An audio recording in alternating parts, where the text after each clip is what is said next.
তিতুমির কলেজেরও সাধারণ শিক্ষার্থীদের যাতে শিক্ষাক্রমে অসুবিধা না হয়, তারা ক্লাস করতে চায়। আমার কাছে অনেকে বলেছে, লিখেছেও।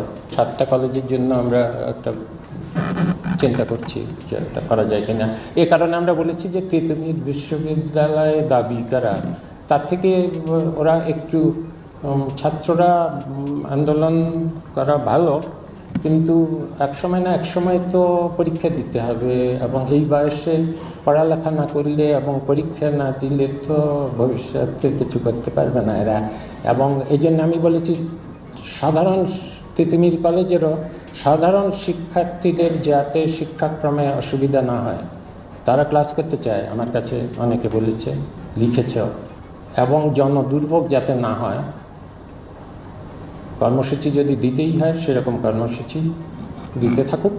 কিন্তু আমরা মনে করেছি যে এখন যেভাবে যে কমিটি কাজ করছে, সেখানে সময় বেঁধে দিয়ে একটা কলেজের ছাত্ররা হঠাৎ করে একটা কলেজকে হঠাৎ করে সময় সীমার মধ্যে বিশ্ববিদ্যালয় ঘোষণা করা, এটা কোনো যৌক্তিক দাবি না। এবং আমরা এখন থেকে আর এই ধরনের সময় বেঁধে দেওয়া দাবির মুখে এমন সিদ্ধান্ত নেব না যেটা শুধু আমাদের সময়ের না, এটা পরবর্তী অনেক সময়ের, ভবিষ্যতে বহুদিনের জন্য এটা একটা অযৌক্তিক সিদ্ধান্ত করলে সেটা বহুদিনের জন্য একটা বোঝা হয়ে থাকবে। আমরা তো এই অন্তর্বর্তী সরকার সব দাবি দেওয়া মানার জন্য এখানে আসিনি। আমরা এসেছি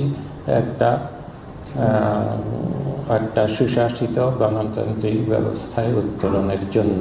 সেই ফাঁকে ছোট ছোট যেসব রিফর্ম, দাবি দেওয়া পূরণ না, যেসব রিফর্মগুলো করতে পারবো সেগুলো করার, বড় বড় রিফর্ম তো হচ্ছে, সেগুলো নিয়ে আলোচনা হয়, কিন্তু প্রত্যেকটা মন্ত্রণালয়, যেটা কালকে আমি আলোচনা করবো এবং টাস্ক ফোর্স রিপোর্টে আছে, ছোট ছোট কিছু রিফর্ম এই সুযোগে সময় যখন পাওয়া গেছে করে ফেলতে চেষ্টা করবো।